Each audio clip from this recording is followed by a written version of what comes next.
and we meet the dream, and we meet it at every turn and every corner. And unless we manage to manage that dream, it will either get away on us and disappoint us for the rest of our lives, or it will do what it has done for us tonight, and that is to enrich all of our experience. Most of us would like to be able to say, I have done this in my lifetime. Most of us can say, I would sure like to be able to do that. I would like to. I'm going to. I'm going to. Well, being in Alberta means that a lot of us, have done a lot of things. And tonight is a night for us to be reminded that all of us should be able to look back on what we've done and say, not bad, not bad. Ladies and gentlemen, it's my pleasure to tell you that 6060 is alive and well. It's my pleasure also to tell you that this engine is just on your back doorstep.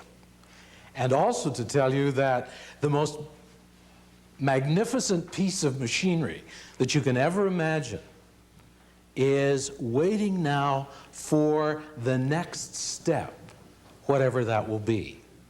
We're pleased tonight to have with us Harry Home. You've had an introduction to him on Lady from the Past. You know a little bit about why we're doing this evening. We're doing it in recognition of dreams achieved. There are a lot of people that Harry represents, a lot of people in behind. But Harry is an articulate and passionate spokesman for those things that have yet to be done. So it's my pleasure to introduce to you tonight Harry Home. Welcome, Harry.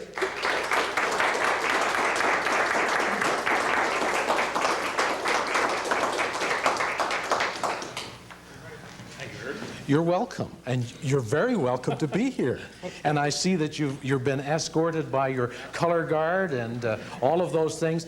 But Harry, where's your trombone? My trombone has still got an E flat. It has to be played.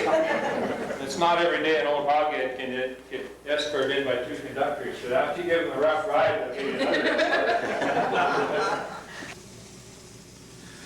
As Harry began his discussions of the wonders of railroading and his own personal experiences, we moved the venue from the CN station at Fort Saskatchewan into the big shop at the Alberta Railway Museum to capture again some of the intimacy of the relationship between the engineer and the engine.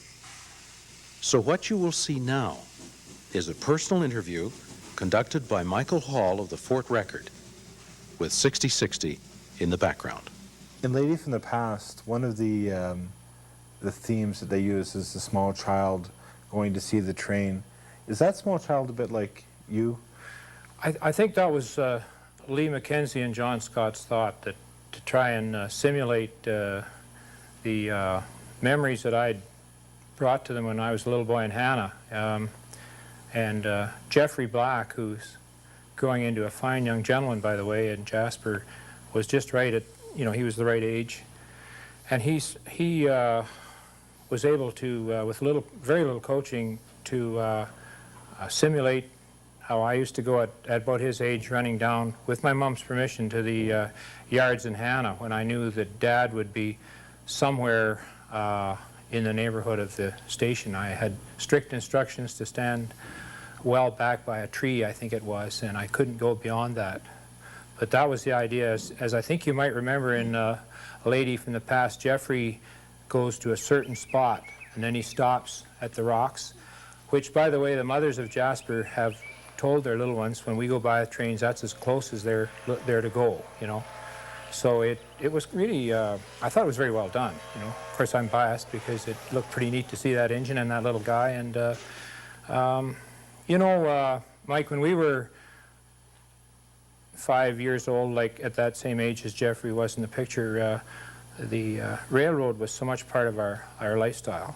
And it certainly warms the heart of many people. And of course, that's what we were aiming for too, was to try and recapture those halcyon days of steam and so on. So that, I think in general, that was the idea. You were saying in those days it wasn't a job, it was an adventure. That's right. Particularly amongst those of us who lived for the day we could become locomotive firemen and eventually engineers on the railway. There was certainly a very healthy competition in Kamloops as to which railway would go, you know.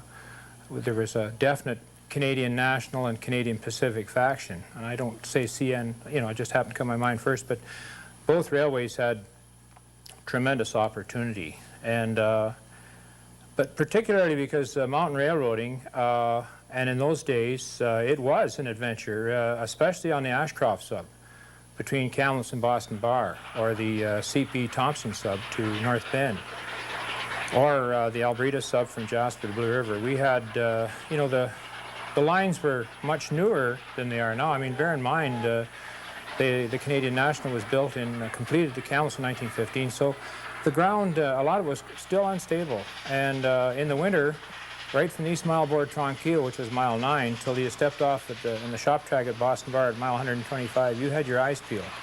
And it was an adventure because very, very often you would find rocks or mud or stuff like that on the track, and certainly you went through the embarrassment of finding tumbleweed down and letting out a war whoop, you know, plugger, which means put the brakes in emergency, and the engineer plugged her, and of course you stopped and a bunch of tumbleweed up there, you know. And that was just one of the things that come to mind. But it was, and it was a way of life. And those old guys that were our, that we were subservient, that's not the word I want, apprentice to, the engineers, they were characters, every one of them. They all, each one had an individuality, and there was a lot of the romance and the sight, the sound, it appealed to everything. And the adventure was definitely there. So, yes, it was. It was a way of life. It was an adventure.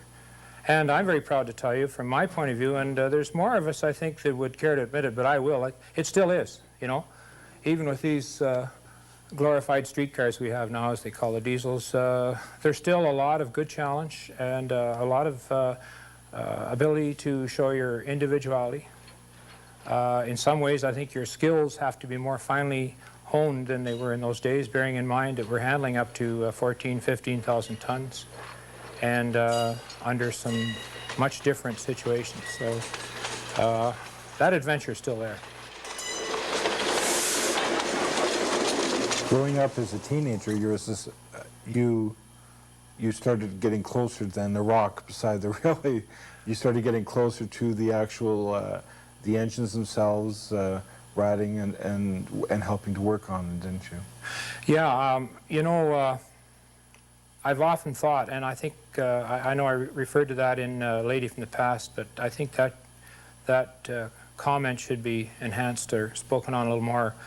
How not only my dad, but all those old-time rails and the locomotive foremen like Jack McNeil and Kamloops, for example, or Bartlett and the CPR, how they put up with us is amazing. Like, we were allowed to, but with care, allowed into the shops, you know, and the wipers and the machinists and the boilermakers, if they saw we were interested, they would really assist us in learning.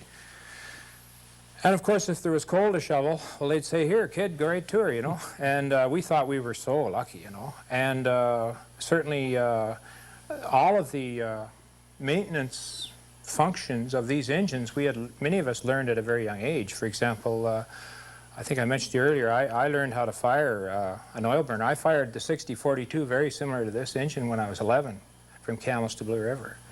And I knew how to shake pans and clean fire and take coal and take water, and I got fooled a lot too. I remember once very clearly going to the stores for red lamp oil and green lamp oil and white lamp oil. Of course, there's no such thing, and I was as embarrassed as the next guy. I went for a bucket of steam once, and the Boilermaker very ceremoniously opened the pail and put a jet of steam in, put the lid on, and I ran all the way back, and then I suddenly realized, I mean, you know, but that was all part of the fun. We used to, we had all kinds of things like that. But yeah, when the apprenticeship, and it's all paying off to me now, and many more of us, like Paul Yorth and I have often talked on this.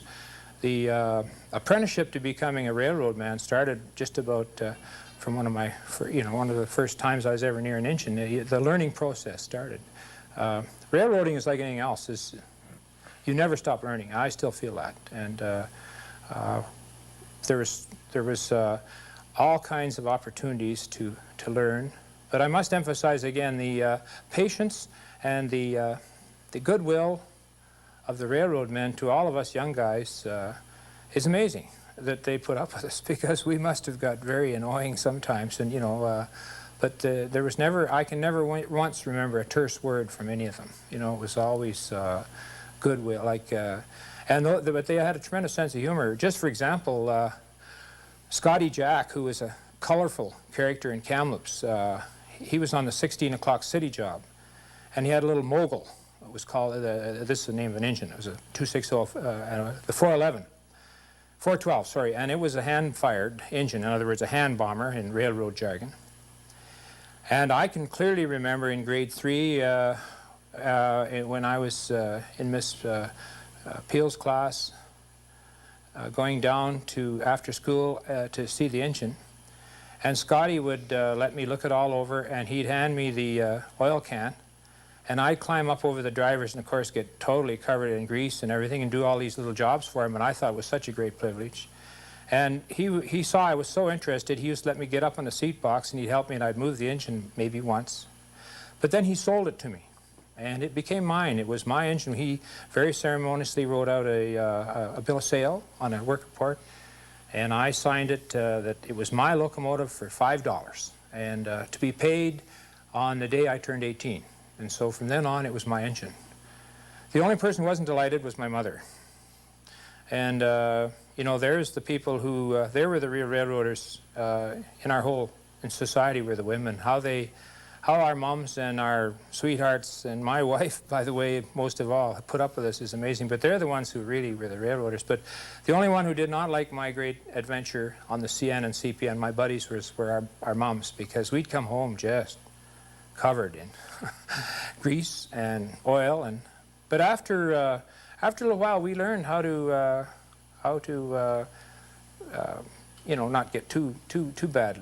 And usually what we did was we'd get an old suit of overalls, and I had a pair of gauntlet gloves similar to these that I was very proud of, and I'd put them on, and I figured I was king of the world, And I was at that time too, as far as I was concerned. Your job is very important, Harry. If the engine doesn't run, we don't get anywhere. But there are lots of people who also work on the railway. Firemen, brakemen, trainmen, conductors, dispatchers, carmen, track gangs. Everybody works together to keep the trains running. It becomes like a family, each trusting the other to do their job, making sure that the job was done. A great responsibility, too, because each person's life often depended on someone else doing their job right. Responsible people taking responsibility. Hard work, too. Harry, what did your mother have to say about you becoming a railroader? But my mother was a great lady, and she never, the only advice she gave to me was that if I wanted to become a railroader, that was fine. If that's really what I wanted, she made it very clear she would much prefer that I went to university. As a matter of fact, I did go on a leave of absence, but her idea was that whatever you do, do it to the very, very best of your ability. And I've tried. I don't think I have yet, but I'm still trying. But I think that was Mother's perspective. You must remember that John Cameron, my father, did not have the best of luck on the railroad. And of course, none of them did at that time. Dad was in 3 pretty bad wrecks. None of them his fault, but all he came out second best with rock slides. And in one case, they went right out into space. And another time, they hit a rock at Barrier, April 2019, 1948, on the 2511, and his fireman and brakeman were killed right on the spot. The third one he was in an engine very similar to our little 1392 out here, a little 10-wheeler. 1447, they hit a big rock just west of the big tunnel at Tranquille at 10.9. He broke his back and came back, which was amazing to me too when I think of it now, because I've been through a few scrapes and I've seen a few things happen. So Mother didn't have the greatest incentive judging by her husband's experiences and and neighbors. So I thought that was, as I look back at now as a parent myself and as a husband, I look with great admiration at my mom's good advice and mature approach. You decided in Jasper that that's when you decided you wanted to become a railroader? Oh, no. My decision to become a railroader is very clear. It was, I was 5 years old in Hanna, Alberta. And I got up on the 2020 with my dad. And we just moved to Hanna from here in Edmonton. I was born here. We moved to Hanna in 1938. And Father was called for the 16 o'clock yard. And he, at that time, was still firing, but this day he was engineer.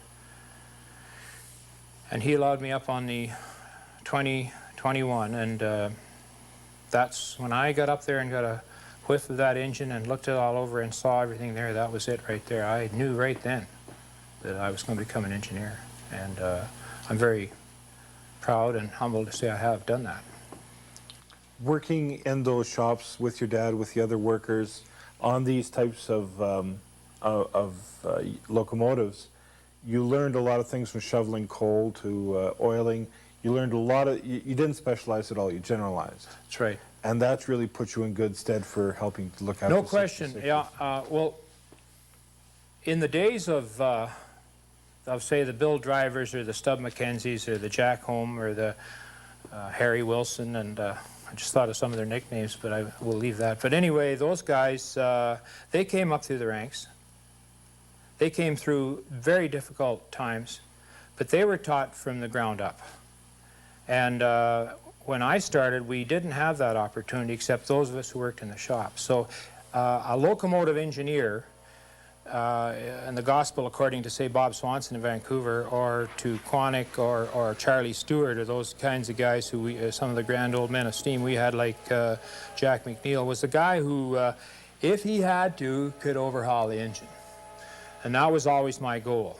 What year did you join as an employee? July 28, 1949, I started working on the track between Boston Bar and in the Fraser Canyon, on the business end of a shovel on the track. And the first day I learned to hate spoon shovels with a passion. I never did figure out how to use one of them. They're a shovel that's about, the handle's about 8 feet long, and instead of the shovel going this way, it's like this. And the idea is you keep working it like that, you know, to dig post holes. And there's a little place in Stout, BC that the Fraser River goes by, and I seriously considered firing that damn thing in there the first 2 hours. But they used to put us out there and leave us out there with the black flies and the mosquitoes and say, we'll be back for you at noon, and you don't get any lunch till you get that hole dug. So by about 11:30, I got busy, because there's one thing I wasn't going to meet was my lunch, you know. So I learned that, yeah, that's where I started. That was at 86 cents an hour. Big money, very big money then. I bought my trombone that year. That year was in the 1940s. The railways were the backbone of the economy in many of Canada's towns and cities. The railway station was also a center for information. The telegrapher received and sent train orders to keep the trains moving safely and on time. Here, Bill Owens, a veteran telegrapher, demonstrates the telegraphy at the Alberta Railway Museum. The sound of the telegraph is the sound of the railway. Railway history is the history of the Industrial Revolution. This restored diesel engine is as historic as are the steam engines. Yet the steam engines have a magic all of their own. Museums try to capture the feeling as well as the facts. Harry talks now about the personality of the steam locomotive. A steam locomotive, and I'm speaking with the wisdom of having heard many more people say this than just myself, was a living, almost like a person. They had their own personality. If you treated them improperly, they sure as hell let you know about it. And so it was a heart-rending experience to see them cut these old girls up.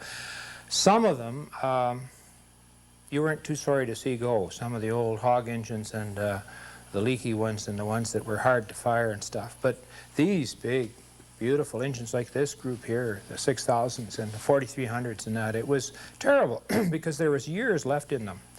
And it was almost like Well, I don't know how to compare it, except to say that they were a very close friend. They were the engines that brought us through thick and thin a lot of times and through some pretty serious situations. And the good ones, you know, stayed on the track if you hit a rock slide. The bad ones were pretty shaky, they'd roll. So you owed a lot to them. And it seemed very, very wrong, unjust, to see them be removed.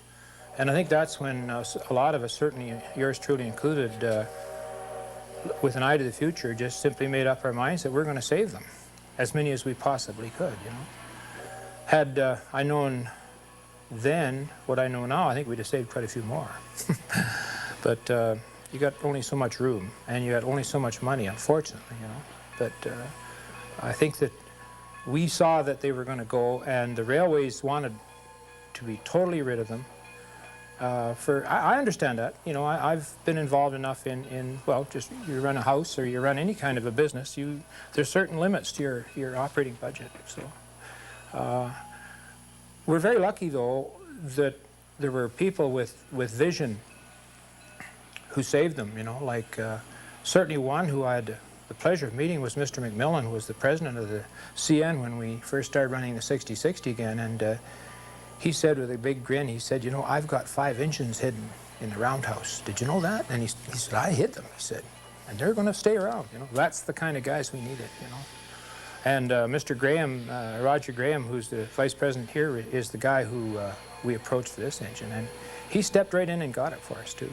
So everybody didn't want to see them go, you know. If you happened to catch them at the right time, they were saved. So.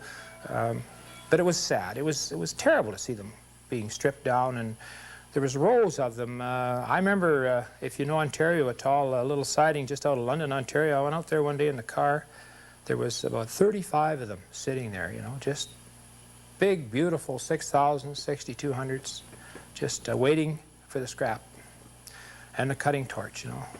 I hated those damn cutting torches for years after that, when you watched what they did with them, you know, because they had there was no quarter at all. They just cut them up and shipped them away. It's too bad. When was the first time you saw this particular engine, 6060? These engines, as you're probably aware, built in 1944, and that was about that same year I saw her. Was when we got to Nakina, Ontario, on the Canadian National, the Continental Limited. They had what we called the mules, or the low-numbered 6000s. They changed engines at Nakina, and I watched them, this big green giant, come off the shop track with great interest in the conical nose, and she even smelt different because she had a different type of coal, and there she was. It was the 6060. Now, I knew about her, and I knew about her 20 sisters. There was 20 of them built. 19, I should say, sisters. So that's the first time I saw her. And I was absolutely amazed at this engine. And when we started out in Nakina, the sound of that exhaust, I'll never forget the old girl when she took off, just amazing. And I thought to myself, boy, oh boy, you know, someday maybe I'll have a chance to work on it and maybe even own, you know, it was starting to go through my mind then, and very, very fortunate. What a stroke of events.